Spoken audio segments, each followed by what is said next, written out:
And go. You ready to roll?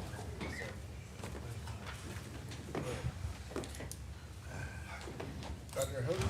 Here. Mr. Folly? Here. Mr. Fink? Here. Mr. Grooms? Here. Dr. Holliday? Here. Mr. Gazelle? Yes. You have a forum.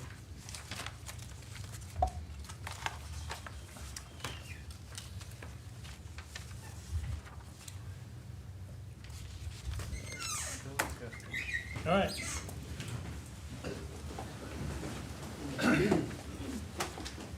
Loving God, creator of all, we lift up our city to you today. We pray for a spirit of unity to replace division and a culture of truth to overcome the shadows of misinformation. Where there is hate, let us bring love. Help us to see our neighbors as brothers and sisters, fostering empathy instead of fear. Where there is misinformation, let us bring truth. Grant us the wisdom to discern falsehood and the courage to speak with integrity and sobriety. Where there is confusion, let us inspire harmony. Guide our leaders and citizens to act as peacemakers, reducing inequality and celebrating our diversity. We pray for safety on our streets and peace in our hearts. Strengthen us to stand against injustice and to be a light of hope in times of uncertainty. Amen. Amen. Pledge allegiance to the flag of the United States of America and to the republic for which it stands, one nation, under God, indivisible, with liberty and justice for all. Thank you. All right, well, I want to thank everybody for being here tonight. Last month and a half has been pretty busy. We did the council strategic plan meeting was last month. We just finished up the staff strategic plan meeting yesterday. So we're kind of setting the course for where the city's going to go for the next few months. It's a lot going on. I know you probably noticed the work is starting on Center Street. It looks like they're going to be doing about one block every 3.5, 4 weeks, so just be looking at that.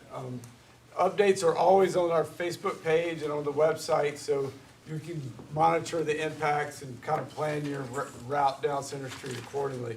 One of the things we're really trying to focus on is communication. We've had several instances recently where we've utilized the Code Red system.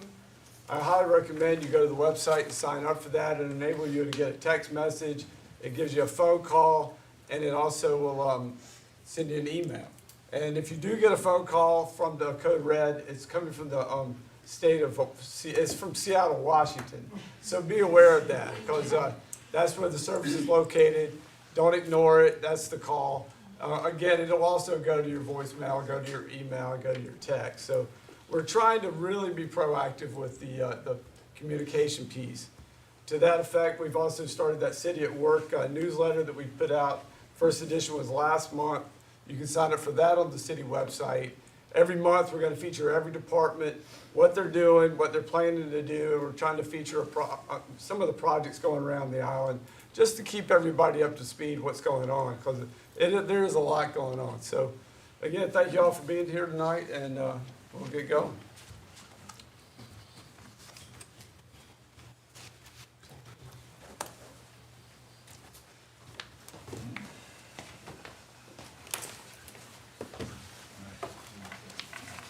Council, Mayor. So I'm picking up where I left off of last month regarding the employee handbook rewrite that we're doing. Again, I'm just going to go through item by item the items that I'm proposing being changed. I took up a little too much time last time, so if anything's grammatical or something of that nature, I'm going to breeze past it. But we're starting right now. It's on page 22 of that handbook. Should read up top, section 3.09 crossed out.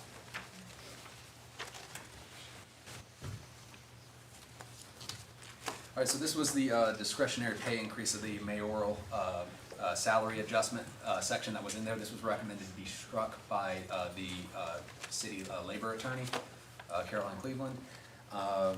the reason for this is that we now have an established pay plan, and she believes that this essentially just is a way to generate exposure for us. Down below that is essentially establishing that we do have experience ratings in the pay plan, is to inform employees of how that system works. And then we have just a section before, because we do frequently rehire folks. We have a lot of folks that leave us temporarily. This is just confirming that, yes, if you do leave full-time, that you are forfeiting your tenure with the city. All right? And, I'm sorry. Go So ahead. that's why you eliminated that whole section and then replaced it? Yeah, so the section is- 309, yeah, so yeah. the reason why that one's 309 is just for sequential purposes. And that was as a result of an attorney or Yes, the labor attor- attorney? The attorney recommended removing that pay increase section Okay. because if it's not directly in line with that compensation study, it can be used later as proof of bias in Thank the you. compensation decision. So moving on to page 23, this is the holiday portion. We spoke about this a little bit, about that we're having problems with the floating holiday. My understanding was, when we had that conversation, is that council's looking to get back to the old method of allowing the employees to choose when that floating holiday happens. Is that correct? Well, it was causing staffing issues is Yes. what's going on.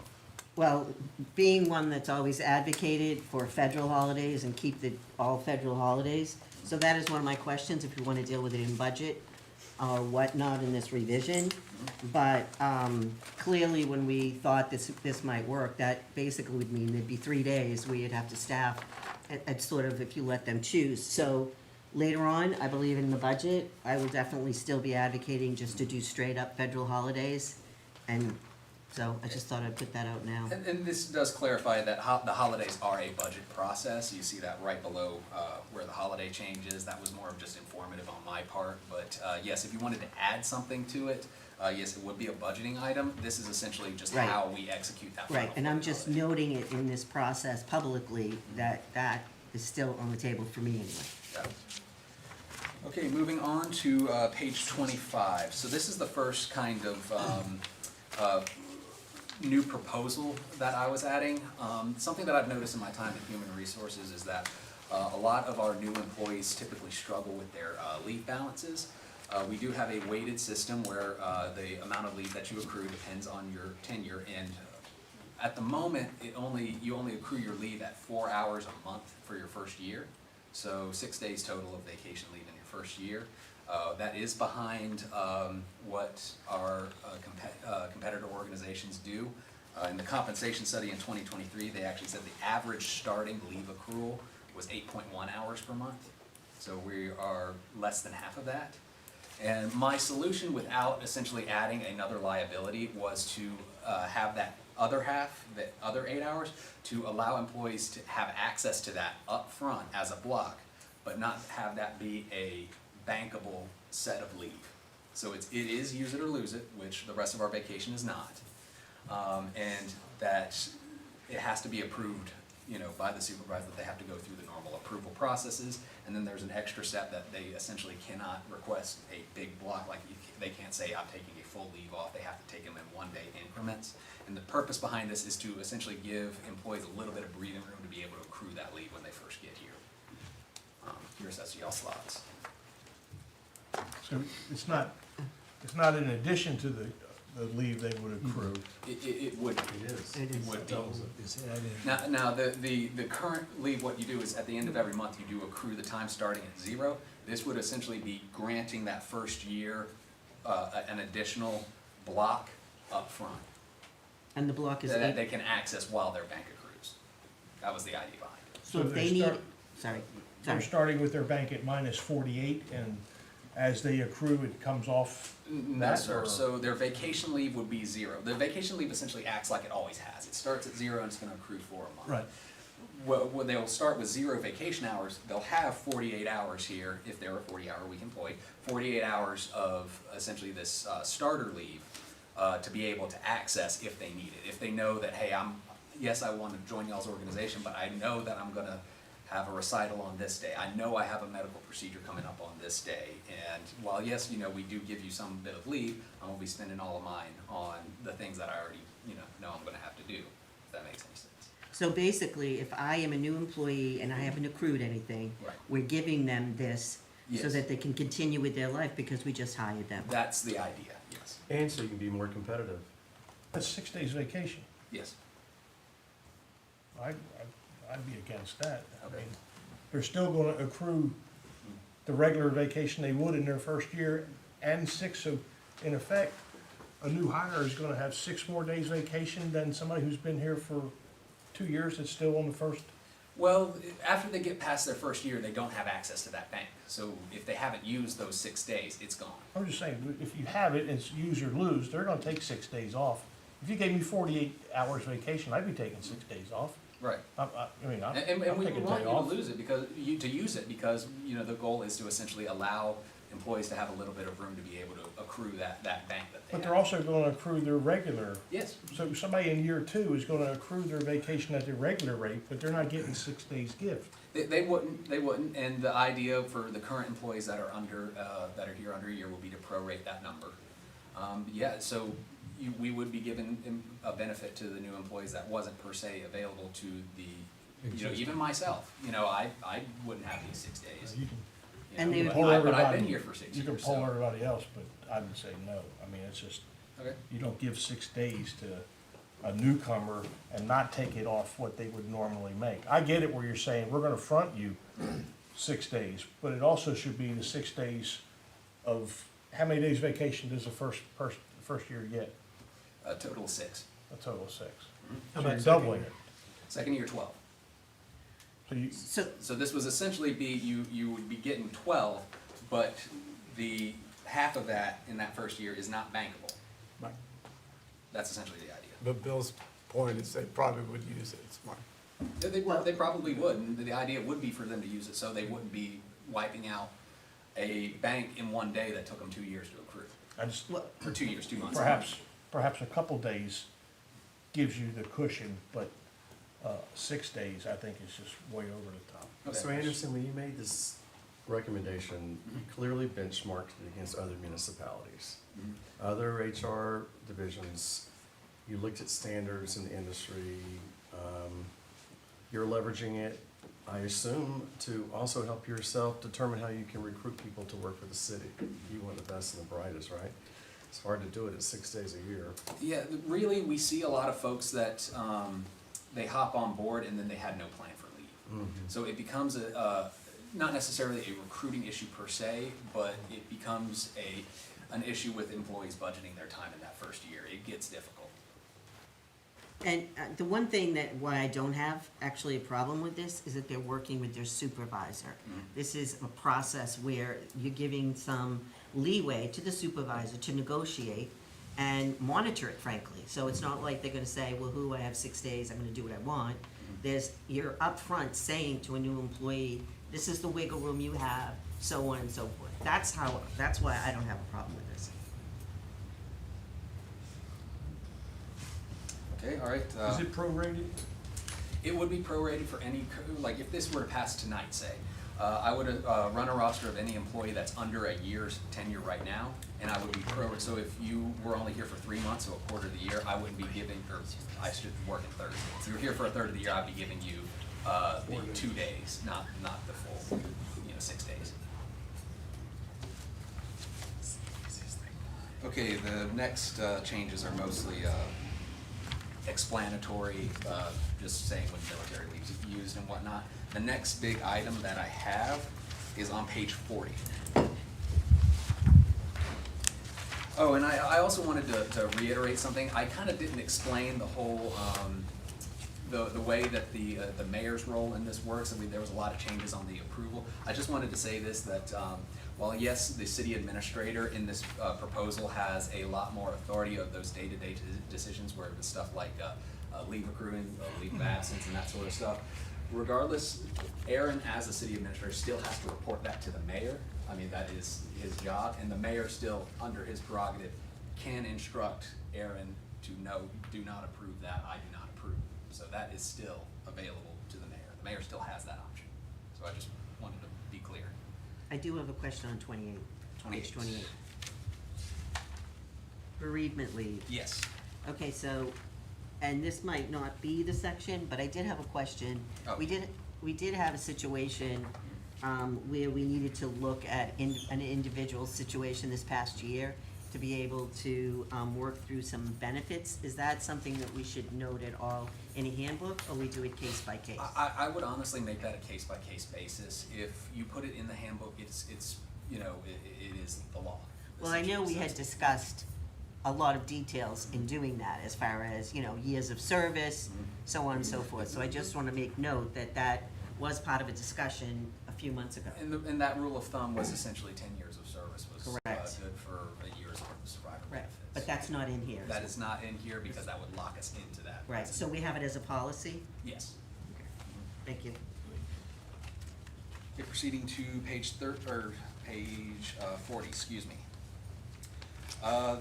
This was actually just a case that had come up, just how we handle rescinded resignations, essentially telling employees that it's essentially up to the city whether to accept a rescission of a resignation, and we've already moved on and we've already started staffing that new position. Essentially, that somebody can take that back. We already had that right, but I wanted to be explicit for employees. Okay, so Anderson, don't kill me, Sure. but 36, page 36. Yes. We added the stipend program, the waitlist stipend program. Yeah, this was a, Yep, my question is, we had created an advisory committee to look at stipends, to look at the process. yes, so that's talking about the specific dollars and cents of the this doesn't change the actual program itself, and those recommendations are gonna be a part of the budget process. The recommendations from that we have from the advisory committee. Yes, and we're gonna do the housing stipends here next month. You before the read my next meeting. mind. Okay, thank you. As you recall, there's a position on that committee that's vacant right now, so. Oh, okay, well, I'm on it. Okay, so moving past page 40, of just, unless anybody had any questions on the resignation recensions. Another, explainer that, absence without rebalances will be considered, abandonment of duty. That's essentially just explained to the employees. And that's abandonment of duty would be a de facto. Yes, it would be Resignation. cause for termination. It's actually listed as one of the reasons that we have later. in the Okay. report. I do want to just say 43, that's just further guidance for department heads in case something does come up. It's instructional. Okay, so that relates, you're talking about the verbal discipline? Yes. All right, so we added, that the verbal discipline is documented. You're going to work with, I mean, there isn't a mention per se of the supervisor, so is it going to you because it says HR? Yes, that's correct. And- Essentially, that's to ensure that each of because supervisors are gonna have different management styles, that's just to make sure that everybody's getting treated with the same set of rules. And the judgment call to notify you of the verbal discipline is whose judgment call? It would be ultimately the one that gave that verbal list. So then it would be the supervisor. Yes. Do we? If that's the one, hypothetically, a department head could, That's what I'm discipline a saying. frontline employee. So you actually are leaving that open? Yes. Okay, thank you. Or if we put in supervisor, technically only the supervisor would be able to do it. Exactly, right, but you're leaving it open, okay. That's correct. That's what I wanted to know, thank you. Next up on page 45, I just wanted to put an extra note in there. That's kind of more about cooperating with investigations, essentially attempts at insulating yourself from due process is essentially a cause for termination. Alright, next one that I had that I wanted y'all to review, page 53. And I think this kind of goes into what I started. This is, I put a blanket, just sentence in here for the city administrator, that if any of these approvals, whether this is discipline, leave of absence, that I said had to be the department head and then the city administrator. If it's referring to the city administrator, the approver is ultimately the mayor, and he can consult human resources in doing that if he has questions. So that's essentially just spelling out the rule for Aaron in particular. I actually have a question on page 51. Sure. it's about gossiping, Yes. and this is not a revision, this is just a clarification. So this, as far gossiping in the workplace causes so on and so on and so forth. That actually concerns me because what is gossip? How is that regulated? How has that worked in the past? It doesn't really, it seems so not quantifiable. It seems, frankly, I don't see the purpose of this, and it concerns me. So essentially, gossip can fall into a couple buckets. You know, it can fall into bullying, it can fall into harassment, and it does often depend on how the employee interacts with that gossip. But this is laying down the rule essentially that is actionable if that does, if gossip that essentially undermines the status quo in the city, that kind of undermines the peace, that is actionable, that the city can essentially discipline for that. Well, the action, actually, the incident is disrupted, is this, is that. And so, like I said, I just wanna know publicly, that is, and I don't know, maybe the staff are fine with that, but that just seems pretty gray to me. Just wanted to note it. Thanks. Because this goes back to the staff, right, for another review? What's the? maybe- So I'll be implementing all of y'all's recommended and suggested changes, and it's gonna be voted on next month. Okay, we vote on it, does it go back to the staff with the final revision? Goes back to him. Yeah, no revisions are gonna be made by the staff, and they're not gonna be voted on by the staff. No, I don't mean voted, but in the sense of you had said earlier when I asked, I don't know, the last time, that this has been looked at by the attorney and by the staff. Yeah, and the staff looked at our current handbook and then had suggestions of what the items were that they wanted to see. The directors did, yes. Right, so the whole staff action, all I'm talking about also is buy-in, is about process.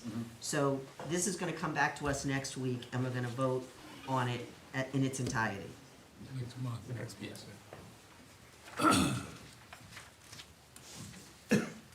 And the last two items I got, and then I'll get out y'all's hair, page 54 and 55, these were recommended by the labor attorney. These are blanket policies for workplace violence prevention, as well as reasonable accommodation for pregnant workers under the Pregnant Workers Protection Act. And this was recommended by the city attorney, and those are policies as recommended by Society of Human Resource Managers. Any other questions? All right, thank you. Thank you. Thank you.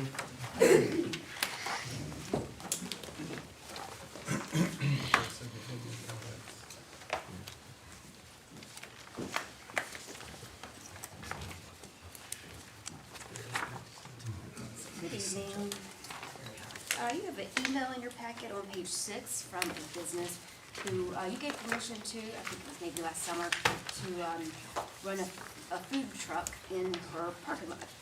And she's asked now to change the ordinance that would allow her to do that permanently. And so, the ordinance below, she is asking, what would you have to do this would be to include corridor commercial zoning districts in the current ordinance. Right now, it's only, the map that you have, it's only, food trucks are only allowed along Center Street in this black area. Along Center Street, East Ashley, East Arctic, just the first block, and then that little cutout right there is Burke's. So island commercial, downtown commercial, in these areas, if you added corridor commercial to this ordinance, that would allow, Wes, could you get the zoning map out from under there? That would allow basically just Harris Teeter, the business here at Treasure Island. There's a vacant lot across from that just has trees. And then down from there, Marsh Winds, is it? That is also corridor commercial, but they probably don't have the space to do it, because the ordinance does make it regulate that you have to have bathrooms, trash cans, and then there's a size limit to one food truck per 25 square feet. Now down here on the island, generally a standard lot, if it's 10,500 square feet, that means no more than four food trucks or outdoor retailers, as they call them. This lot in question is it would allow about 30 food trucks, but I want to I want to clarify, they would not be able, they'd have to be 5 feet apart from each other. They would not be able to interfere with the traffic into the building, the vehicular traffic, safety, public safety getting in there. And so that would not be, they would not have 30, but that's just the calculation. But if that is a concern, then number 14 down here, this is an example of how to look at that. Island commercial parking lots are limited to only one food truck. And so in the other areas, we can do up to 4, but, and then the regulations that are in here would stay the same. That would apply to anybody that you add, any area that you added that you couldn't afford. Had to have a trash can, have to have, bathroom available, and the other regulations in this ordinance. So this will go to the planning commission if you so choose, but does anybody have any questions? I like having number 14 in there. Okay. And we talked about putting some kind of max number so that they could possibly put 20 in there or something like that. On another note, Jenna, did you want to tell us about the presents that you left for us? So, And so on and so forth? yes, so we had extra apples left over from the kids from Christmas that went in the stockings from Santa's meet and greet. And so I took the ones that were left over and made apple butter. And so you all have some in front of you right now. Thank you. Woo-hoo, thank you. You're welcome. My favorite fruit. Good. Next time, bring bagels. Bagels and apples. So, next up is a report on the status of Fido. Right now, Folly Beach Code allows dogs certified by Fido to be off leash at certain times of the year. As of January 26th, Fido is no more. They disbanded. It's good news and bad news. The bad news is Fido is gone. The good news is they do plan on coming back in a new form. We had a meeting, the city and Fido, and afterwards everyone went back and kind of looked at their mission, their liability, that sort of thing, and Fido decided that it was better to end the current version of Fido and come back maybe possibly as a formal nonprofit, or maybe eliminate the need for Fido in terms of our ordinance exemption and rewrite the ordinance itself to be more loosely modeled and not dependent on certification from a third party. So Fido is no more. There is currently no exemption for Fido dogs on the beach, but we hope soon, hopefully maybe this spring, to have something about dogs on the beach and leashes in a new form back to you guys for consideration. And it could be a program managed by a more formally organized Fido, or it could be an amendment to our ordinance. Doesn't depend on a third party. We don't know the form it will take. It's just where we are right now. I do have 2 questions. So we're gonna communicate that through our communication channels. And does this impact regulation, beach patrol? You know, kind of basically saying, hey, this is a shift, or you may not know this, or a warning. How is that gonna be? Yeah, I think it's a good idea. We wanted to publicly say it today, I mean, you know, and then it would affect, I mean, effectively it's been disbanded. So until they come back with a new iteration, if they have to follow the same rules as any other person with their pet. And Fido members themselves have been notified by the Fido board. That's So beautiful. there won't be a case where the city needs to educate a Fido member that they no longer have that privilege, because that has been handled by the board. Beautiful, thank you. And thank you for your help with that.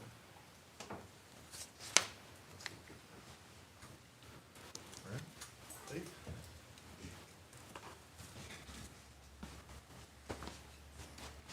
Good evening, council. This is just to officially register the FY '25 city financial audit to the official meeting record. Emily, the partner, is still here. If there are still any questions before I let her go, does council have any questions for me at this time? You will receive your full audited financials in your mailboxes here in the coming weeks. Just be on the lookout for that. So it's great bedtime material. Thank you. We will post those on the internet for everyone. Yes, thank you for reminding me. Yes, the fully audited financials will be on the city website, as well as the slideshow presentation at the work session will be posted in the finance department section of the city website. Great. Thanks, Luke. You're still up for one more. Still Lee. up, Lee. That's right. Amounts with that, my friend. Vizio. Vizio, yes. As council recalls, did come to you last council meeting, a work session discussing the city strategic planning software, or what's called Visio is the contractor. This was presented to council as a add-on basically to the city website. There was some savings to the city website bid, as you recall. We were gonna allocate a portion of those savings for the year one subscription cost of a 5-year subscription to this particular service. This is something that the city really has been needing for quite some time. Discussions between me and Aaron, he kind of put me on this track to kind of investigate. Between myself and Sean, we've investigated the field of possible applicants, soliciting different bids over the course of the past 6 or 7 months, and arrived at this as the most, I guess, best solution for what the city's looking for. And essentially what that is we have a strategic plan of sorts, but the city really doesn't revisit it but once a year. Council convenes has their strategic planning session, and we just concluded ours with the staff as subsequent to the city's council meeting to address those. This would be a more comprehensive, ongoing, more streamlined process where at any given time, whether it be an elected official or just the general public, could see where the city is actually tracking on very clearly defined strategic goals and how the budget even interplays to that. And they could even in real time on the ground scan a QR code and point them right exactly to where it is. And they can see exactly what is going on in their town at any given time with that particular project. So it's pretty powerful software, and it's very tailored to kind of lowering the barrier of entry, especially when you're dealing with like department heads that wear 3 hats and they're trying to, conduct business. The last thing on their list is I want to need to update the plan, strategic plan. It's a plug and play, fire and forget kind of thing where you have it actually solicits your input through email based on a calendar, regularly scheduled kind of thing, real quick kind of AI directed. Give me brief answers to these questions, and it assimilates it and builds it from the ground up and creates a product that, from Aaron's level, the mayor's level, Buell's level, and the public can digest it in many different ways. And I think it'll be a really nice add-on to the city website with the AI chatbot that they're talking about, some of the other financial transparency that it does offer. It'll build at the back end of our website like this. So, that kind of open it to questions, discussion. Do have a resolution on the table to adopt.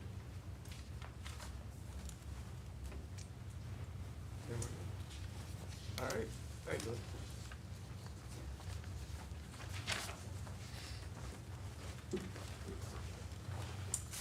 Good evening. I'm representing the Special Events Committee tonight.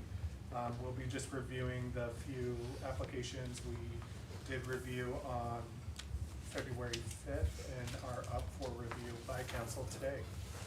The first is the 4th annual Jason Bowman Foam Frenzy Classic, sponsored by the Warrior Surf Foundation. We met with Candy Oliver. We, as a committee, felt that this is a successful event. We have not had any prior issues with this event. We voted unanimously to send to council for full approval. What they are seeking tonight is event location at the washout and approval for vendors down at the washout. We instructed Ms. Oliver that she will need to work with our business license official on making sure everyone is licensed and following the rules. The second event up for review is the. Any idea on how many vendors they plan on having? No.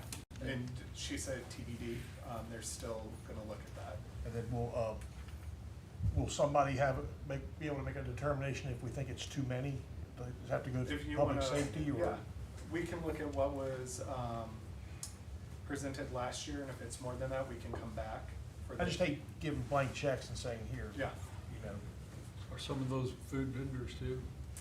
She would, still TBD, Because, that's a special deal to be outside of the business district. yeah. And we do allow, vendors for Wahini, so it is not a full Yeah, there's specialized. precedence for it, yeah. Yeah. This is their 4th year, so. Yeah. okay.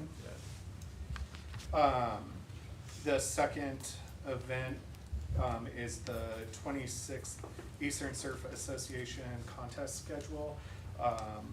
Marshall DePass, he's here tonight. Quick side note, Kelly Oliver is sick. She won't be able to answer any further questions.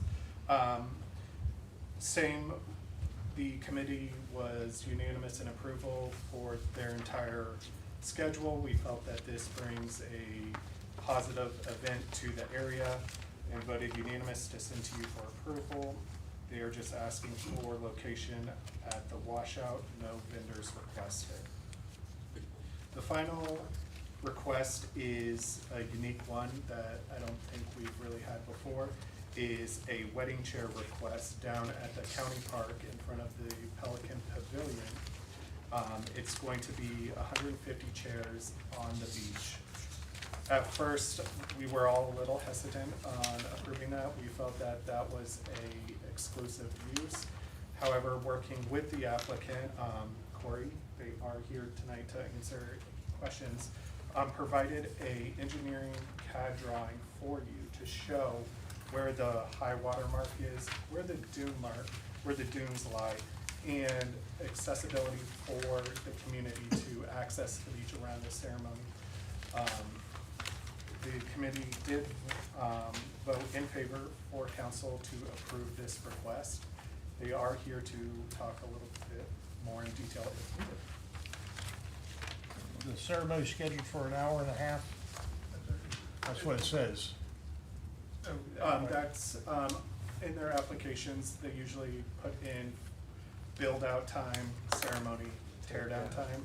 In the meeting, they stated it's about a 19-20 minute meeting. or So ceremony. you're talking, the chairs will be on the beach for an hour and a half? Okay. I guess that's actually where my exact question was, as far as setup, breakdown, the whole time that 150 chairs would be on the beach. So could you be a little more clear so I could have it? Yeah, I think the concern is you have a 19-minute ceremony, but it's set up an hour ahead of time. And then you go party, you dance, you cut the cake, you kiss the babies, you shake hands. And then it's 5 hours and the chairs are still out on the beach. So we haven't gotten all the specifics dialed in, but I would imagine we would set up around 3. Our ceremony time is 4:30, and then by 5:15, all the chairs are gone. And the event rental company said that they'd be willing to do that since we need the special accommodation because of the beach. So they understand that they can set up probably an hour before, so maybe 3:30, and then break down as soon as all the guests are off the beach. We kind of jumped ahead, so. Do we? Yeah. Sorry. Yeah, we're not there yet. Well, I don't have any more questions. Well, on your application, Is it your wedding? Yes, sir. Well, congratulations anyway, despite all this. Billy. on your application, you've got 9 a.m. to 9 p.m. Correct. Beginning time and shutdown time. And that's the reservation time for the pavilion. For B, Yes, okay. sir. That policy's there. Bill, let's wait till they come up for vote. Then we can ask them. Okay, all right, cool. Dig it. We can blame Bill Farley for that. Sure. Why not? You All right, do we have a motion to approve the agenda? So moved. Second? Any discussion? Mr. Peak, Yes. Farley? Yes. Dr. Hook, Yes. Mr. Brew, Yes. Dr. Holliday, Yes. Mayor Brazil, Yes. passes. All right, do we have a motion to approve the minutes from January 13th? So moved. Second. One cut and paste error that I shared with the clerk, that'll be changed. So for the minutes, so Dr. Hook, Yes. Holliday, Dr. Holliday, Yes. Mr. Brews, Yes. Mr. Fink, Yes. Mr. Farley, Yes. Mayor Brazil, Yes. passes. Personal appearances, a request for an exception to the width of the driveway under 16606-11, 204 West Cooper. Thank you very much, Mr. Mayor. Thank you all. My name is Al Platt. I and my family own the house in the next block at 204 West Cooper. The house is about 75 years old. It was built about 12 feet from the property line. And our goal is to put in a new pervious concrete paved driveway to solve the help solve the drainage issues we have at that lot, and to give ourselves access to the parking bays below. The much newer than 75-year 15-foot requirement limits us, as you can see in my sketch, to a configuration that makes it pretty impossible to get two automobiles into two bays around a porch column and a tree planted in front of the house. So our request is to be able to take the width that are required to get into the house, which is 23 feet, and extend that to the edge of the pavement and the concrete pavers. Eric, do you have any recommendations on that? I don't have any objection to the site constraints. It's basically what you've got now. So, It's We just- are improving You're just the gonna take, drainage as well. We're gonna drain, it's porous. yes, porous. But you've got rock there now. So we have a Beautiful motion, house. Steve. motion to approve. So moved. second. Any more discussion? Mr. Grooves, Yes. Dr. Hooker, Yes. Dr. Holliday, Yes. Mr. Fee, Yes. Mr. Farley, Yes. Mayor Bazell, Yes. passes. All right. Request for exception of the width of a driveway under 16606-11 for 910 West Ashley. Good evening, council. Thank you for hearing my request this evening. My name is Jim Cerruti. I reside at 910 West Ashley. We're reaching the end of a long renovation, house lift addition, and I'm requesting approval to put a second driveway or correction to return to its original location. I do have larger versions if you needed of what you have in your packet, if anybody would like to see it. Just shows it out a little bit better. How is it now? It's, right now, it's two concrete driveways, and they go from, this is what the house looks, well, this is what the house used to look like, but with regard to the driveways, that's what they are. Two concrete driveways going to an asphalt apron. We want to tear out the concrete, put in pavers, and also remove the asphalt apron because it has sunken, and replace that with the pavers. And we just want to go back to what it was originally as two 15-foot attachments at the street. With pavers only, with all Pavers, pervious. pavers, yep, all the way. Pavers all the way. Motion to approve. So moved. Any discussion? I just was gonna ask Eric, like we did previously, do you have any concerns? Really, I think it's a net improvement. I think it's a net improvement too, going from the concrete to the, but, you know, we have this ordinance to kind of preserve parking and maintain that, and while you're only asking for two driveways that are 15 foot, there is sort of a wasted space in the middle there that, It's only about 5 feet. 5 feet. And so I'm wondering if you couldn't get by with a 25-foot connection and then peel off to the right and peel off to the left, and that way we don't have to approve a 30 plus 5, a 35-foot incursion on the right-of-way, and we can reduce that to 25 and stay true to our ordinance. Because, Well, the ordinance, correct me if I'm wrong, but the ordinance says that, 15 feet, but you can approve up to 2 driveways. Jenna, you want to weigh in on that? I mean, I'm not objecting to it either, and he is right, they can have 2 driveways, but the wasted space in the middle, Mr. Farley says, if you brought them into that, you would help with the right, situation. there is a restriction about where they're placed, so they're not within 20 feet of The an, ordinance says, yeah, council can approve it, but it has to be within, if it's less than 20 feet, then council has to approve Right. it. That's why it's here before you. Right. that's what I'm saying, Right. that would preserve that 5 feet and stay true to our ordinance and still give you the connection that would allow you to go Are you left. suggesting we connect the 2? Yes, Only at the very end. and taper it in 25 Does instead that of make having. sense, Jim? There's an existing 35-foot apron underneath it, it's asphalt. It's already there. If we could get 30, that's reducing it 5 feet from what's there already, and it would make it pervious, because it's asphalt right now. I'll take a reduction to 30, if you can live with it. So can I.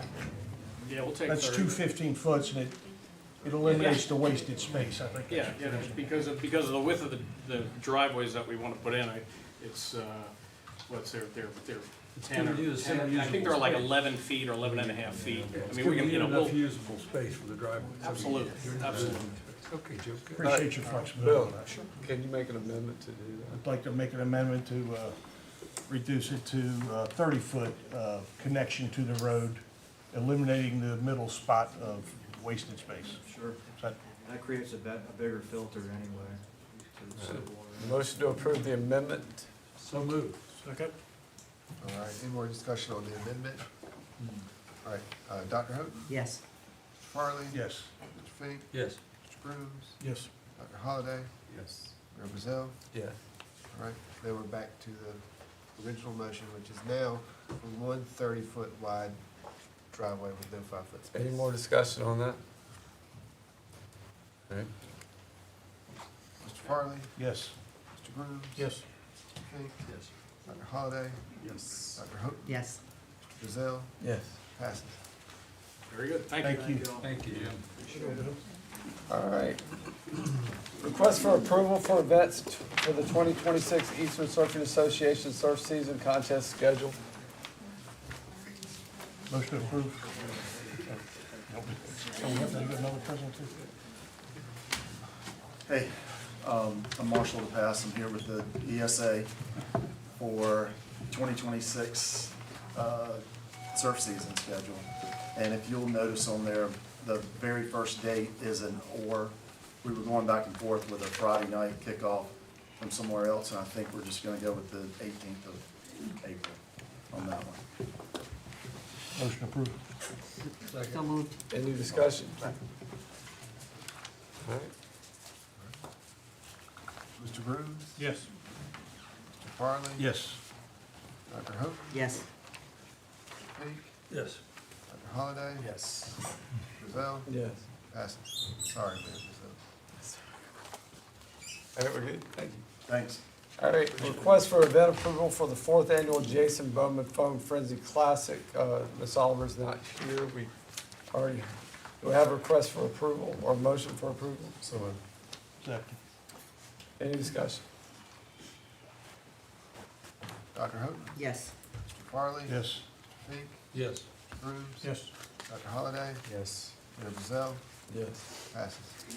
All right. Request for exclusive use of the beach for a wedding Grace Lanier. Any motion to approve? So moved. Second. Any discussion? Sorry. We already had our discussion. Well, Tell us about the honeymoon. just for some of the clarification in our packet, it did say 9 AM to 9 PM, which now is gonna be changed to 3 PM to 5 PM. I mean, I'm just, I mean, That's if, perfect. that's what I'm, Yes, ma'am. We won't- Yes. so you're okay with that? And then essentially you pack it up and you go and celebrate. Yes. Beautiful. At the- Everything. yes. Congratulations. The reception will be off the beach. Yes. Dr. Holliday? Yes. Mr. Grooms? Yes. Mr. Fink? Yes. Mr. Farley? Yes. Dr. Houghton? Yes. Mayor Brazil? Yes. Passes. And thank you for Thank you. the CAD drawings, and that made it much easier. Thank you. Thank you. Thanks a lot. Citizen comments. Once again, we'll ask if you do have a comment to keep it germane to tonight's agenda.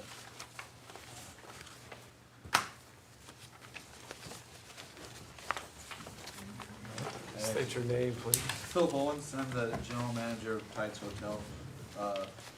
Regarding the beach assignments that you guys are doing, I'm just here to let you know that what happens on that beach out in front of our hotel is obviously very important to us as a business and as just part of the community out here. We have had a great partnership with Andy and the team. The guests at our hotel know him and Travis by name. They enjoy coming back and looking forward to seeing him and just having that relationship with him. They have always gone above and beyond for us as a hotel when we need things, especially during that beach renourishment. They would go out and move chairs and make arrangements so that our guests were taken care of, and we really greatly appreciated that. They just have a guest-first attitude.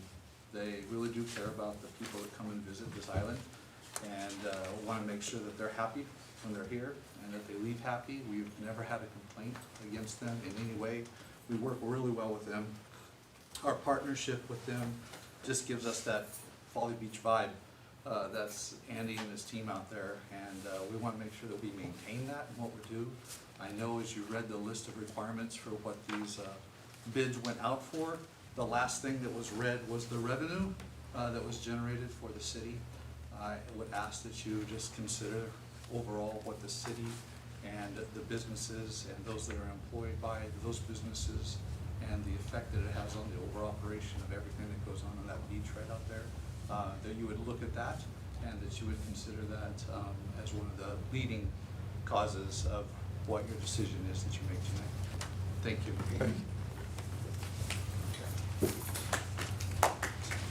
Anyone else? All right, we'll run to commission, board, and committee reports. We have anything? All right, so no old business, so new business. Awarding the non-franchises beach operations, so. Do you mind if we open the floor to those non-franchise folks who didn't make it to the work session? Yeah, that's perfect. So, Chaos Coaching, someone from Chaos Coaching? Charleston Surf Company, come on up.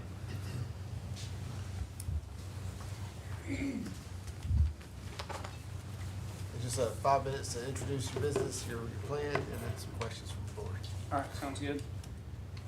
Good evening, City Council. My name is Shep Davis. I'm born and raised in Charleston, South Carolina, an avid surfer and waterman, coming before you to ask permission for my surf lesson business, Charleston Surf Company, to have a permanent spot on Folly Beach as a non-franchise surf lesson business.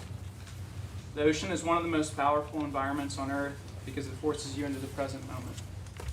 There are no distractions, just energy, movement, and awareness. Every wave demands focus and respect.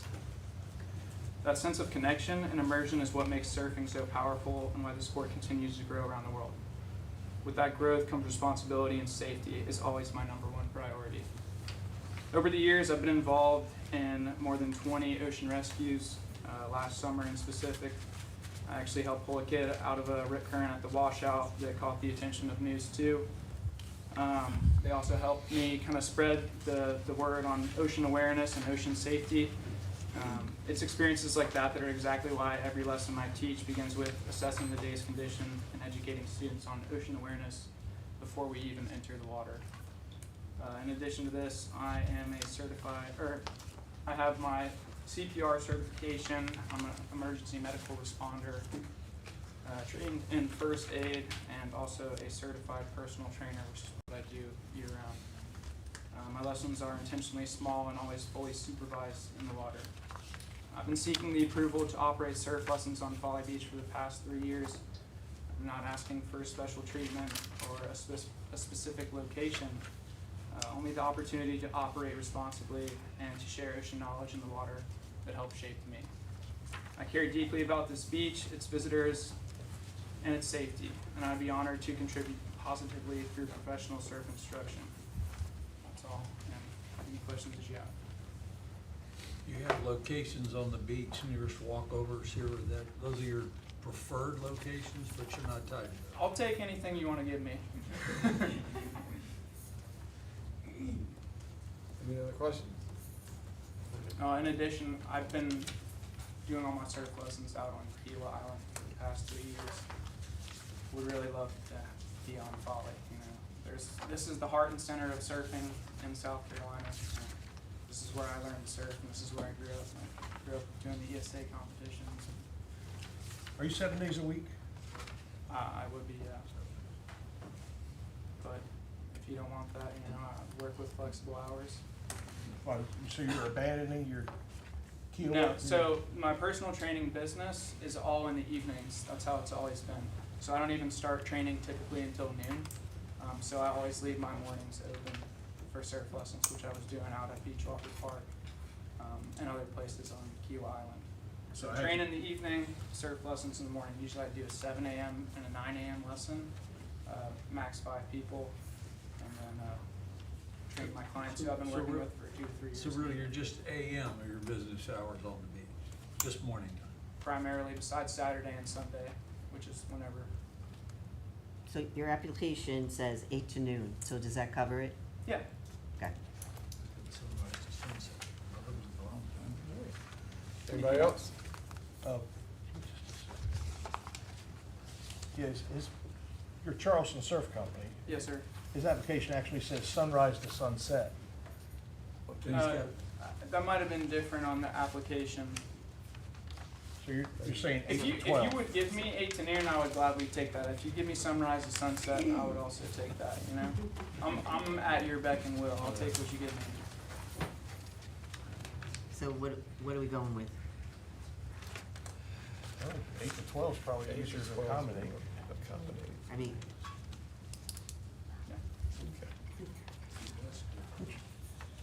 You have a map of the current, We've got them.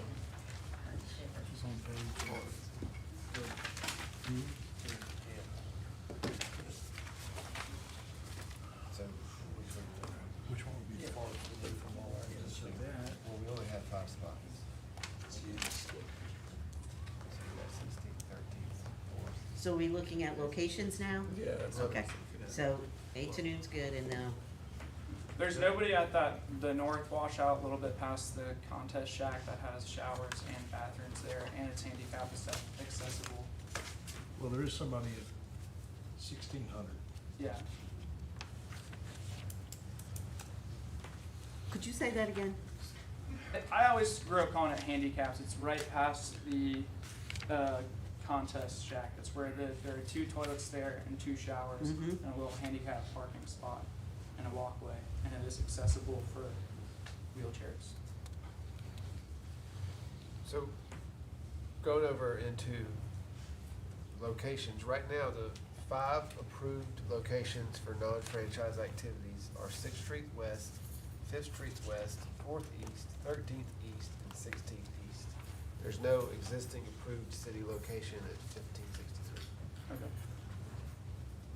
So what does that mean exactly? So either you guys need to create a new approved location, or you need to award the bids this year among the 5 approved locations. Mhm.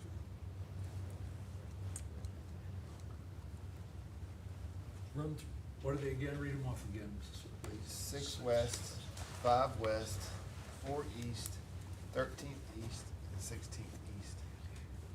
Otherwise, if we don't do that, then he floats?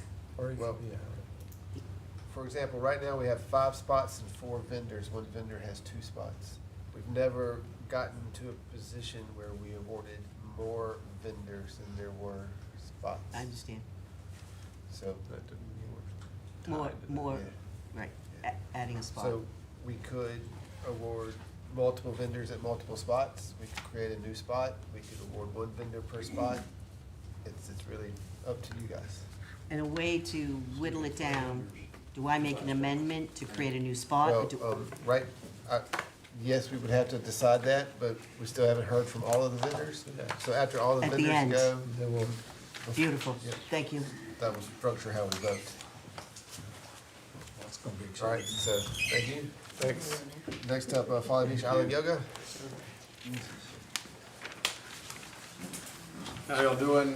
I'm Charlie Hagler. I live at 402 East Erie. I've been having Folly Beach Island Yoga out there for this will be the 6th year that I've run it. It's pretty small, pretty low impact. Hoping to continue doing that. I've typically had a different job. I'm hoping to grow the business a little bit, but I've never had an experience with anybody out there being in the way or anything like that. So these are people coming to the beach, just hoping to help them enjoy their time while they're here. I'm certified in CPR, although that's expired. I've been doing that for 10 or 15 years. So when I update that, I'm well-versed. Got a safety plan. Just kind of interested in the numbers of people. I've heard questions about that, or in the time frames that we're allowed to do it. Just some clarity on, what's a problem and what's not. So that's all I've really got. How often do you use it? So you said it's like by appointment only, so you don't have like a regular schedule where the right company or Folly Island's gonna be out there every Tuesday, Thursday? It's just kinda, We have public sessions scheduled. Typically, I'm having like 1, 2, 3 people sign up for those a couple times a week. And then there might be, the most I've had in a week is probably 4 private sessions. So you're looking at 4, maybe a combined total of about 10, 12 hours that we'd be out there. I just, you know, we have limited locations, but it doesn't seem like seems like you could share it with somebody. Yeah, and I thought while y'all were talking about that, that's what I was thinking is, you know, from my point of view out there, there's more space for people to use, as long as we're conscientious about walkways and, you know, where people land, so. It should be simple to have a yoga and a surf lesson share. That's what I was thinking. And I've seen your classes, they don't take up a huge footprint, so I think it would accommodate. Yeah, and we could minimize, like, I thought about ways to minimize that just by encouraging people to get closer to each other. And there's a couple ways that I could do that. I really haven't seen an issue out there. Nobody's maybe aware of one where we've been in the way. But I do try to think about it and, What's the address again? I don't see that in my thing.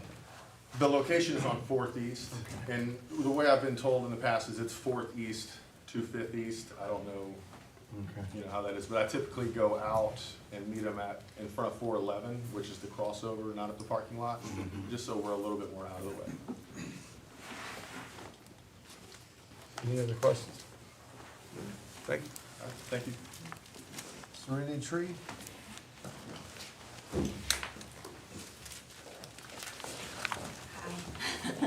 Thank you, guys. I don't have as good a speech as he has. That was, I don't have all that written out. And for the record, would you introduce yourself and address? Yes, absolutely. My name is Melora Morgan. I own Serenity Tree Yoga. We've been out there since 2017.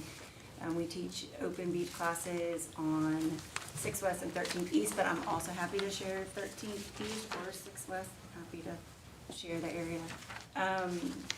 We typically have classes in season, like right now, we're obviously not out there.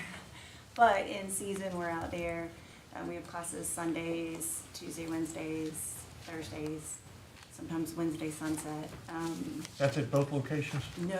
We're only on 13th East on Wednesdays. I just like to switch it up, and sometimes 13th is really pretty. But I'm happy to, again, share. So 6 West, what days are you out there? They're out there Sunday morning, Tuesday and Thursday morning, and Wednesday evenings for sunset. We're out there for an hour. I always scan the area. We clean up before, we clean up after, to try to make it as less, you know, obtrusive as we can. So just to I'm sorry, but to follow up with what Mr. Folly said, and sometimes Friday and Saturday, is that day or evening? Mornings. That's all, Mornings. that's morning. So That's the only mornings. evening was what evening? Wednesday evening. Got it. Wednesday Yep. evening, Yep. yeah. Our classes are donation-based, so they're open to all levels. Anybody that wants to come out can. It's a really beautiful community out there. Feel very lucky and blessed to have been out there as long as I have. But you're going 9:30. So, when it's really hot, we start at 9:30, we're done by 10:30. Any other questions? No. Very good. All right, thanks. Okay, thank you. Ways for women? Good evening, I'm Sarah Butler. I live at 408 West Hudson. I'm the Executive Director and General Counsel of Waves for Women. We've been operating at 5th West since 2019. Along the lines of what some of the other non-franchise applicants have said, we're very careful to come down to the beach and make sure that we either go to the right or to the left and stay out of the way of people coming down to the beach. We don't take up a whole lot of space. We absolutely clean up before we get there and when we leave, and actually, I'm out there, as are a lot of my friends, 7 days a week, picking up trash in that parking lot and on the beach. We kind of take care of that area. We are out there maybe 2 days a week for about 2 hours. We run a surf therapy nonprofit for women and teen girls to help improve the social emotional and physical well-being of girls and women. We run clinics for everything from women in addiction to children attending free summer camps from underserved areas. We're very lucky to have the wonderful support of the city of Folly, and a lot of the businesses on Folly were members of the Exchange Club, the Civic Club, the Fab, everything else. I also wanted to share that a lot of the other non-franchises that I've watched, particularly because Serenity Tree Yoga is one of our neighbors at 6th West, it really, one of the questions that came up one year when we were here was how much room does it take up or how many people are out there? It really doesn't take up a whole lot of room. When I watch Melora's yoga, it's a very concise group. It's not blocking anybody from the beach. It's not blocking anybody's access. And I invite you all to go out there and check it out. It really is a neat thing. And when we're out there, same thing. I may have, the largest group I ever have is perhaps 8 to 10 participants and then an equal number of volunteers. And if you guys have ever been to any of our events, we never have everybody all out in the water at once. That's not safe. Our goal is to be one-on-one with our participants and our surf instructors. So I may have 5 girls out on a board at once, and then we rotate in. And while the others are out in the water, we're doing wellness activities and group activities on the beach. So one of the things that we're really proud of is our 1-to-1 ratio and our safety. I'm American Red Cross certified lifeguard. I have 3 certified lifeguards on my staff. We're all CPR certified. There's a CPR class coming up at James Island Rec Center in 2 weeks. 2 of my ladies are going to that. It's a free class. If you have any questions for me, please let me know. I'm always happy to answer them. And You're out there 2 days a week, but you don't know what days, because you, just whenever your people can come. last summer, it was Thursdays and Saturdays, and it's always mornings. So doing a surf clinic is better to do in the mornings because the wind is more predictable. As the day goes on, the wind picks up and the conditions can get rougher. So that's why we prefer the mornings. And most surf classes, if you ever see like Shaka or Kyle or any of the other people out there, they do them in the mornings a lot of times for that reason. And before it gets too hot, there's a lot of reasons to do them in the mornings. But a lot of our groups are Thursday mornings from roughly 9 to 11, 8:30 to 10:30 is usually a good time. And it's Thursdays and Saturdays last summer. Anybody else? Thank you. Thank you. All right, so we've heard from all the vendors, and we have 7 vendors and 5 spots. So one of the vendors did not appear. We do have 7 applicants for 5 spots. Right off the top, the current vendor at 4 East indicates that he's willing to share space. And then Melora, who currently has 2 spots at 13th and 6th, indicates she's willing to share space. So that could potentially give us 8 spots for 7 vendors. And we've got the map here that shows where everyone is now. And so what we could do is we could call the 5 spots. And then if you guys would like to double up or add another spot, we can call those separately. That work? Yeah. All right, so the first vote would be for 6 West. And this is currently where Serenity Tree operates. And we'd be calling, so we're just gonna fill the 5 spots first and then address the overage. So for 6 West, I'll call the roll. Wes is gonna keep account. And this is for the vendor with permission to operate at 6 West. And if we think it's a spot that could be occupied by 2, do you want to hear both of the names? I'd rather come back Okay. to be clean. So for 6 West, Dr. Houghton, I actually need to sorry. have the physical map or turn around. If Were you we don't- given a copy of this map? But so, It was sent out digitally. so, But if you'd like to turn around and send it. that's what I was gonna say, I'm gonna turn around. Okay, I can't load up. Yeah, it was. Just a minute. Oh, he's prepping it for you. Look at that. There you go. Sweet, okay, for sale.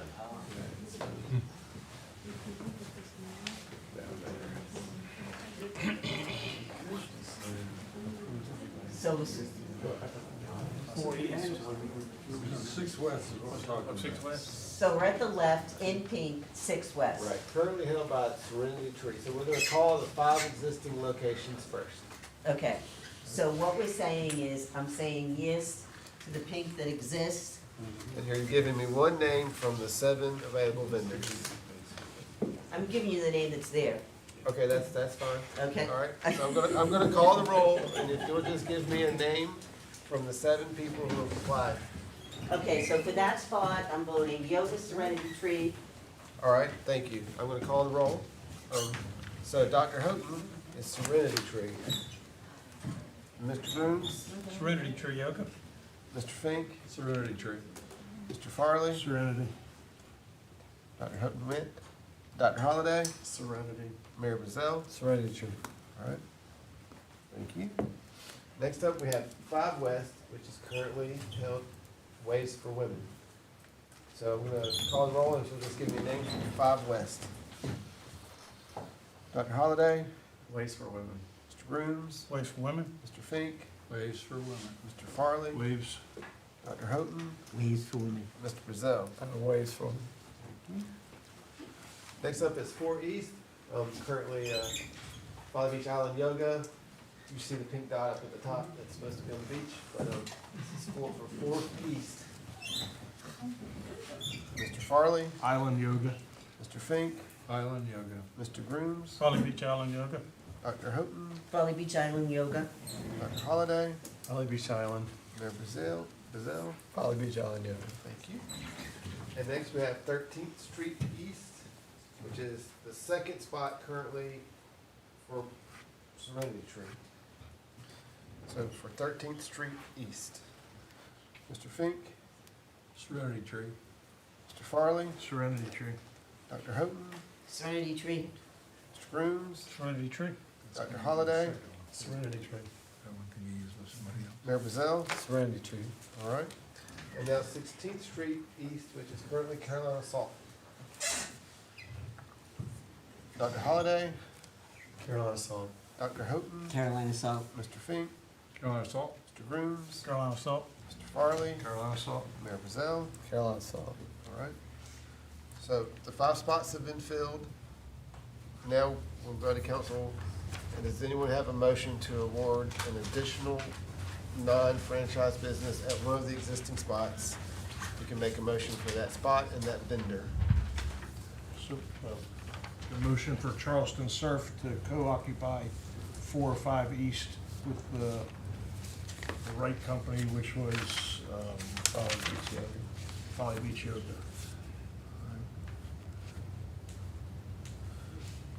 That was 4 East? Yeah. So we have a motion for Charleston Surf to be the second vendor at 4th East. Do we have a second? Second. Any discussion? All right, so this motion would add an additional vendor at 4th East Charleston Surf. Mr. Farley, Yes. Dr. Houghton, Yes. Mr. Fink, Yes. Dr. Holliday, Yes. Mr. Brooms, No. Mayor Brazil, Yes. passes. Would anyone else like to propose another vendor? Is there another vendor?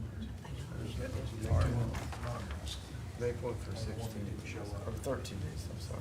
So right now, the folks who don't have, folks who have not gotten the spot are Namaste and Chaos Coaching who did not appear.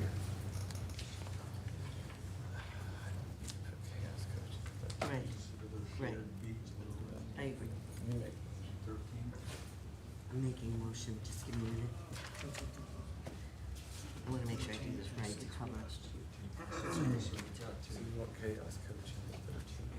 Okay, I'm making a motion that Chaos Coaching could be 13 East. And then I'm making another motion. Do you guys mind procedurally if Oh, we do it sorry, one at a just- time? I'm good.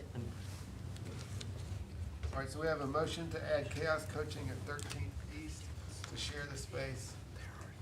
What was the, I'm sorry, what was the other one that didn't get a space already? Namaste. That was willing to share, that was Namaste. hard to explain name or. Namaste. Yeah. That'll be next. She's doing this one first. So right now, we have a motion to add chaos coaching at 13th East. Do I have a second? Say that again? Chaos coaching at 13th Street East. Second? Second. All right, Mayor Brazil seconds. Any discussion?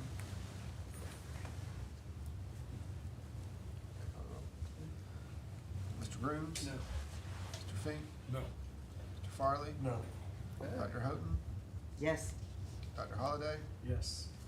Mayor Brazil? Yeah. It's a tie vote, so it fails. Would anyone else like to propose another addition? I think, Right now, we have one vendor, Namaste, who's not been awarded a spot. and Serenity, They use 13. 6 West is, 13th East. 13 East is the one that's barely utilized. okay. We have 2 at 6 West? No, sir, right now, we only have Serenity Tree. And the days they used were Sunday, Tuesday, Thursday, and Wednesday evening. So, make a motion to put, Narmisty at 6 West only on Monday, Wednesday, and Friday. If they wanna do that. Okay. Would you be interested? Were you Narmisty? Yes. Would you be interested in Monday, Wednesday, and Friday at 6 West, or if that doesn't help you, just say so. and- Yes, sir. Okay. Tuesday, Thursday, Saturday, Sunday is my window currently. I'll withdraw my motion. I'll make a motion for his days on 13th East. Does that work for you? So, Mr. Flexible Fink. location. Motion for All right, I'm sorry. So, Mr. Fink, your motion were for the days as presented, which is Tuesday, Thursday, Saturday, Sunday? Is that correct? 13 East. All right. So now we have a motion for Narmis Day, The wait, 13th sorry, East. 13th East for Tuesday, Thursday, Saturday, and Sunday. Is there a second? Is that right? Is that gonna work with you? Yes, sir. Second. And who's at 13 East now? Occasionally. That's They're only occasionally there. They're at 6 one day a West. week, which is, All right, so this is a motion for Narmis Day at 13th Street East, Tuesday, Thursday, Saturday, and Sunday. Mr. Farley? Yes. Dr. Houghton? yes. Mr. Fink? Yes. Mr. Grooms? Yes. Dr. Holliday? Yes. Mayor Brazil? Yeah. Passes. Can we get a motion to change the name to something I can pronounce?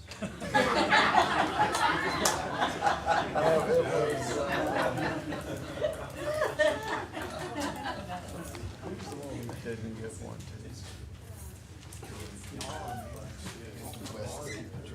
Did you read the location?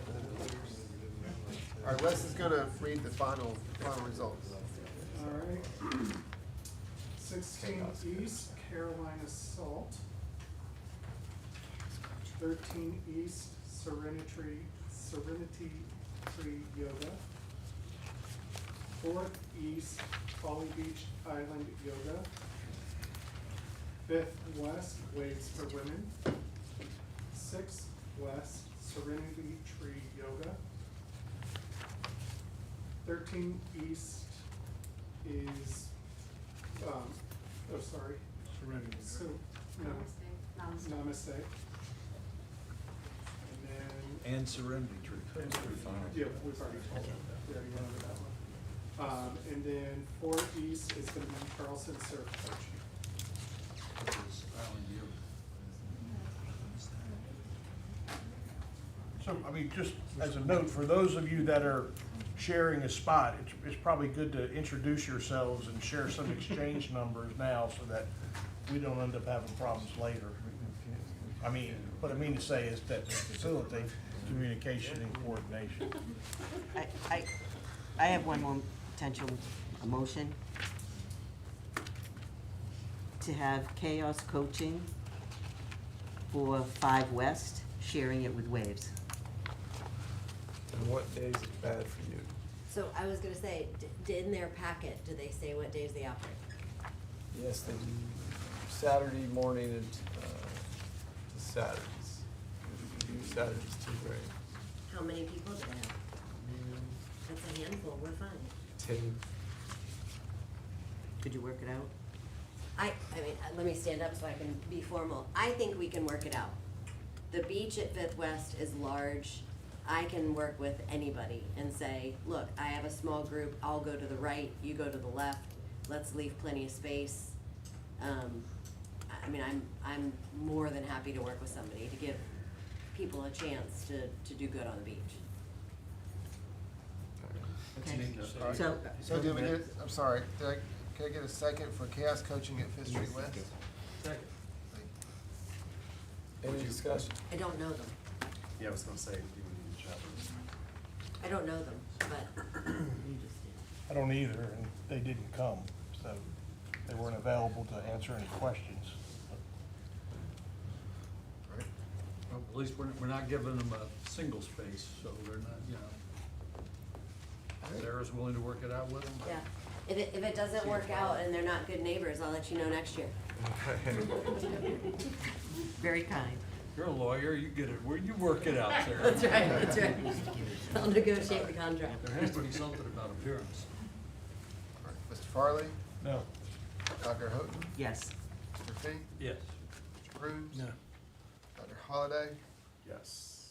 Mayor Bazell, Yeah. passes. All right, so those are the non-franchise fee awards for 2026. Be sure to square up with Stacy. It's a $500 fee and your annual business license. All right, thank you. Ordinance to amend chapter 16403-03 of the Folly Beach Code of Ordinances to allow outdoor retailers to operate in the Carver Commercial District. We're gonna remand that to Planning Commission. Just keep moving. We need to vote on it. So we have a motion to remand. So moved. Any discussion? Dr. Houghton, Yes. Dr. Holliday, Yes. Mr. Farley, Yes. Mr. Grooms, Yes. Mr. Fink, Yes. Mayor Bazell. Yeah. It is remanded. All right. Resolution 02-26 by the Folly Beach City Council authorizing the purchase of open budget and strategic planning software from the proceeds of unused funds from the website redesign. Do we have a motion to approve? So moved. Do I have a second? Second. Any discussion? All right. Mr. Grooms, Yes. Mr. Fink, Yep. Yep. Dr. Holliday, Yes. Mr. Farley. Yes. Dr. Houghton. Yes. Mayor Bazell. Yes. Passes. All righty. Resolution 03-26 of the Folly Beach City Council approving the Amendment 2 to the 10 East Arctic Dune Infiltration System contract for the additional construction administration services to Ardura Engineering due to delays by the contractor IPW Construction. Do we have a motion to approve? So moved. Have a second? Second. And Mayor, we do have our consulting engineers who have been doing the supervise here to explain a little bit how this resolution came about. And of course, Eric's here and Lee's here as backup too. So thank you guys for patiently waiting. This is your moment. So if you want to say You anything. can just come up.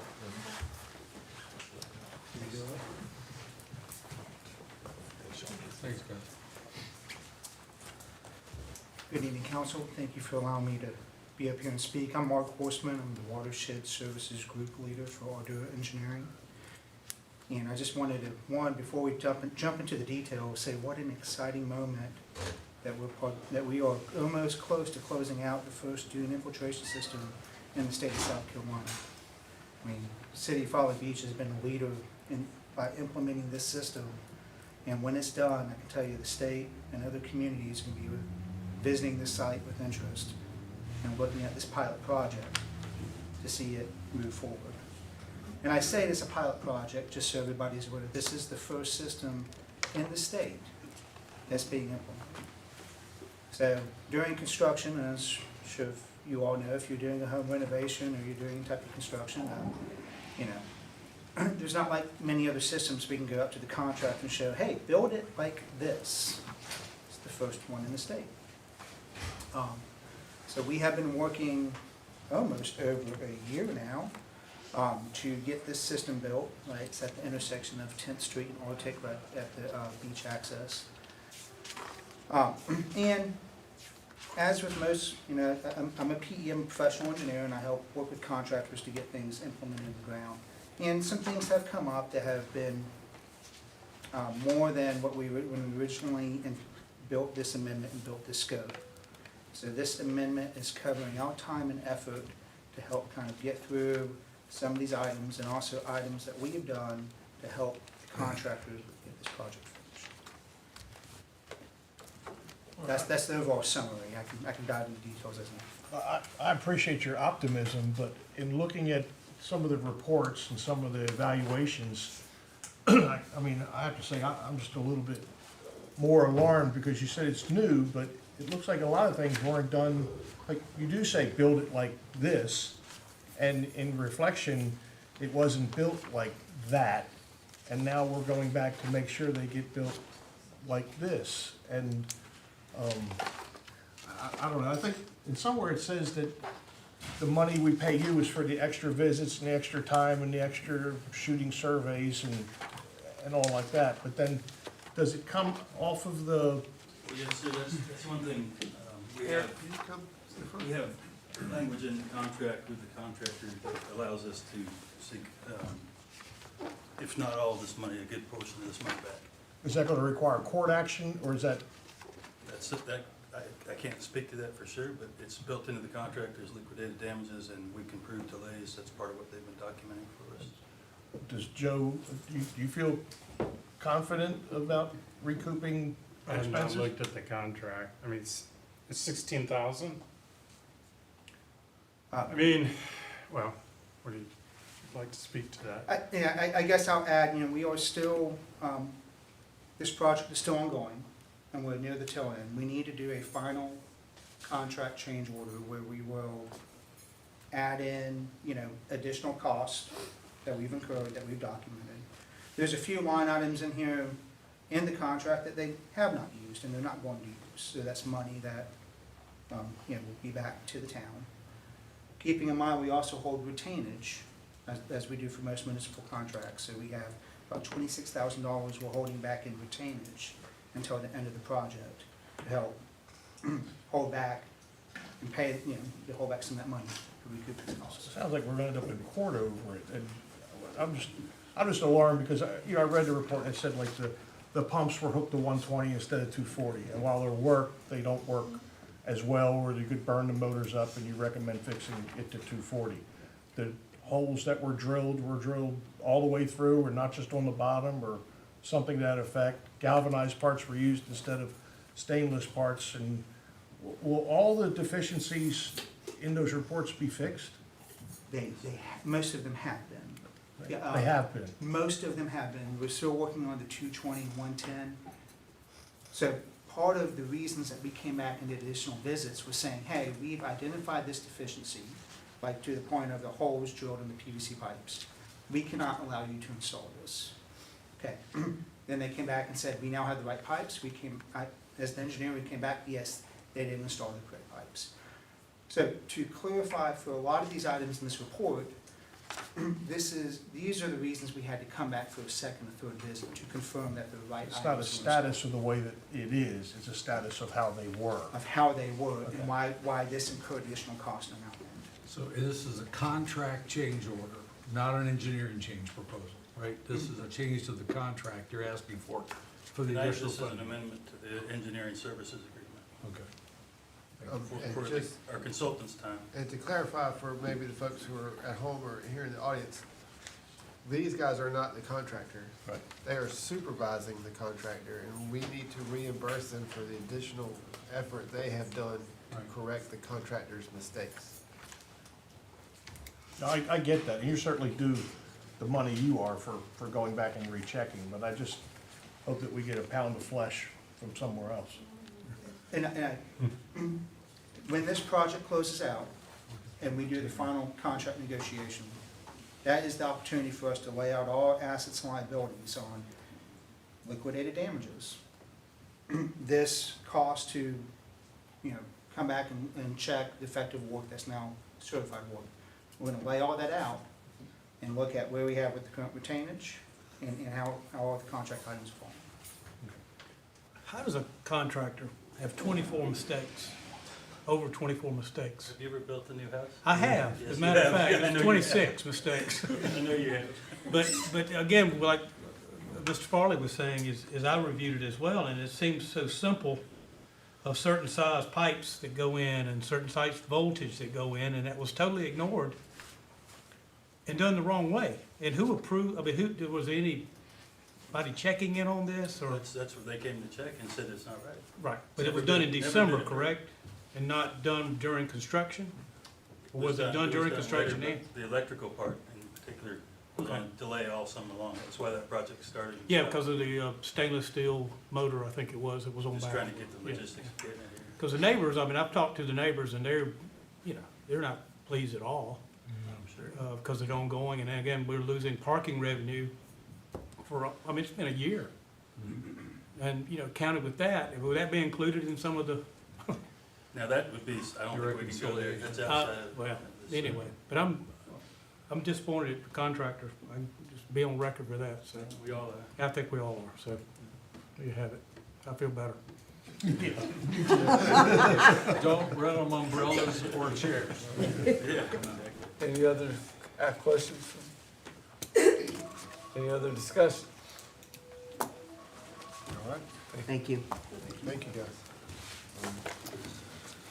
Mr. Fink, Yes. Mr. Farley. Yes. Dr. Hook, Yes. Mr. Groom, Yes. Dr. Holliday. Yes. Mayor Bazell. Yeah. All right, resolution 0426, resolution of the city council of the city of Folly Beach awarding the beachfront franchise agreement pursuant to RFP 01-26 beach chair and umbrella rentals.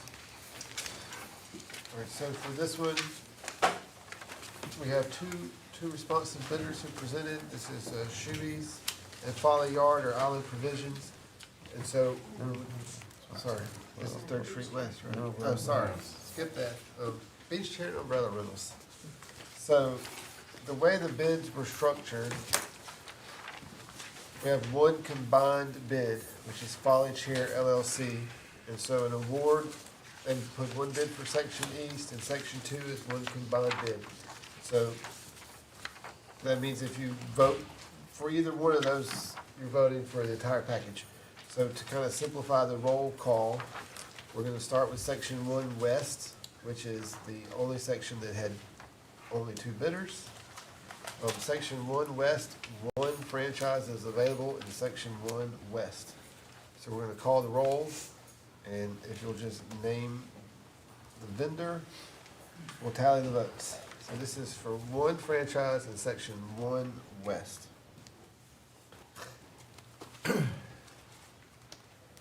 Just gonna go down the table here. Mr. Grooms,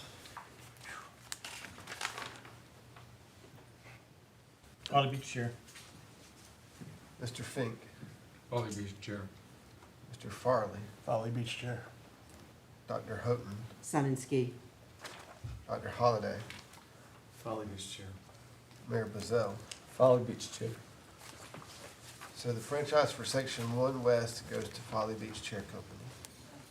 Now we have Section 1 East.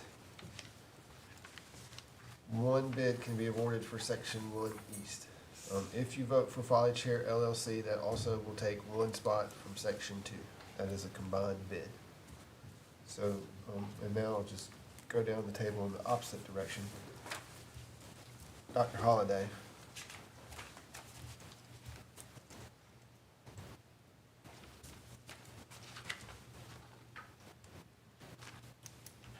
Folly Chairs. Dr. Houghton, Folly Chair LLC. and Dr. Holliday, Yeah. to be clear, that was Folly Chair LLC. Correct, Folly Chairs LLC. Mr. Farley, Folly Chair LLC. Mr. Fink, Folly Beach Chair. Mr. Grooms, Folly Chair LLC. Mayor Bazell. Folly Chair LLC. So Folly Chair LLC is one franchise for section 1 East and also one of the 2 slots for section 2. So the remaining roll call for section 2 is for the remaining spot for section 2.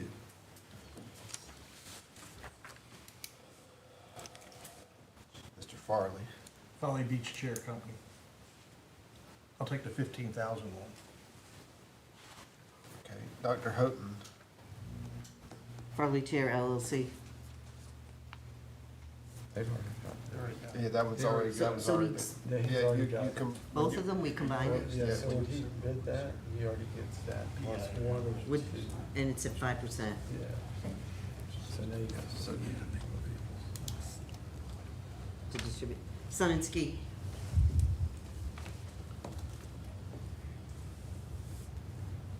Mr. Fink. Sun and Ski. Mr. Grooms. Sun and Ski. Dr. Holliday. Folly Beach Chair. Which one, 10 or 15? 15. Mayor Bazell. Folly Beach Chair with a 15. All right, so that's a tie vote. So, Joe, I'm correct that no one wins in a tie vote on an even council. And so we'll have to recall the vote. No one wins. Wait till next month. Yep, so we either need to recall the vote or come back next month? I think that we should recall the vote at least once. All right. And see if anyone changes. All right, so we're gonna recall the vote for the remaining franchise for section 2. Can we ask any questions, any discussion? Or no? Yeah. Yes. Yeah, you can, we're still. Are all the bids, does everybody still want just one part of section 2? So section That's 2 all that's covers left. all of section Covers all of section 2. So right now, Folly Chair LLC has all of section 2. 2. Correct, and there's one more bid. And there's one more seat at that table Yes, sir. for section 2. Correct. Sections 1 East and 1 West are both done. Yes. Correct.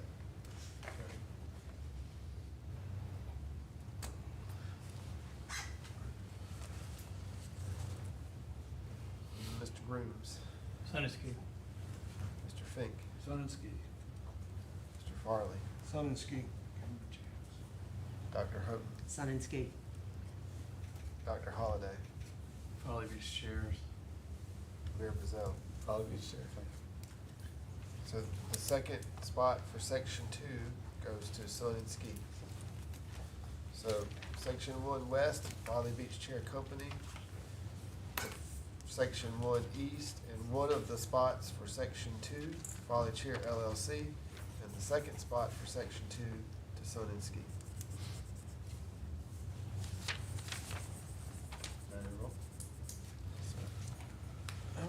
All right, resolution 05-26, about the City Council of City of Folly Beach awarding a concession franchise agreement pursuant to RFP 0725, 3rd Street West concession franchise. All right, we have two responsive bidders, Shoebies and Folly Yard / Island Provisions. Dr. Holliday.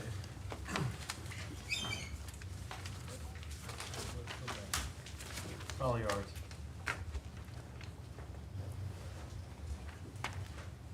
Dr. Houghton. Am I saying it right? Shui? Shoebies. Shui? Shoebies. Shuby. Shoebies. All right. Mr. Farley. Folly Yard. Mr. Fink. Folly Yards. Mr. Grooms. Folly Yard. Mayor Bazell. Folly Yard. All right. Goes to Folly Yard. Resolution 06-26, commemorating the 100th anniversary of the American Shore and Beach Preservation Association and supporting collaborative efforts to promote the well-being of the coast and shores of the United States of America.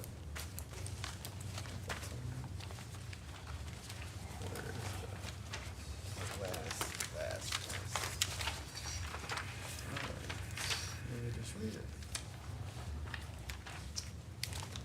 Whereas 2026 marks the 100th anniversary of the American Shore and Beach Preservation Association, which has advanced coastal restoration and protection for the century, fostering collaboration among scientists, policymakers, communities, and, whereas the preservation of shores and beaches remains vital for community safety and economic strength, ecological health, recreation, as it was at ASBPA's founding, and whereas we have benefited from ASBPA's leadership in translating science into policy and advocating for resilient coasts, and whereas City of Folly Beach seeks to continue working with ASBPA to address future coastal challenges. Now, therefore, be it resolved, the City of Folly Beach commends ASBPA for a century of leadership and reaffirms its founding purpose to promote the well-being of the nation through careful stewardship of coast and shores. We celebrate ASBPA's centennial and renew our commitment to the collaborative coastal preservation for current and future generations. Ratified this day, February 26, Folly Beach, in the city duly assigned. All right, Dr. Hope? Yes. Mr. Farley? Yes. Speak? Yes. Scruggs? Yes. Dr. Holliday? Yes. Mayor Bazell? Yes. Passes.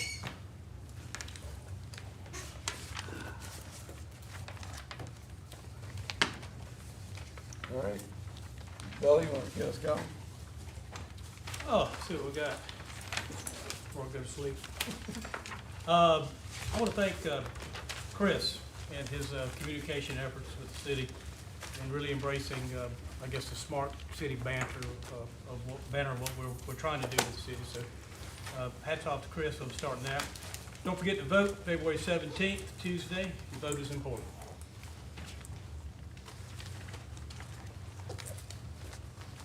Yes, February 17th, please pay attention to that. There's usually a lower turnout, obviously, for special elections. We give it some personal thought. Thank you to all the vendors and everyone for being patient with us, most of which have left, if that's okay. You can understand that. Please be safe. We're moving into that time of the year now where we're bridging into spring. I would like to also mention the History Museum and its surfing displays. Pardon me, I'm having a trigeminal moment here. But please take advantage to see that exhibit. Thank you for all you've done for February. Young lady down, Heather is our community coordinator, done a great job. Thank you. Heather does do a great job. I enjoy reading all the upcoming events, and I think we can be proud of all the things we offer our citizens. It's certainly an improvement from when I was on council 8 years ago, and we've come a long way. I appreciate your efforts. Thank everybody for coming. Tonight's probably been one of the hardest meetings I think I've had in a long time, and in the end, I voted for competition and to give people opportunities, and I certainly hope it works out.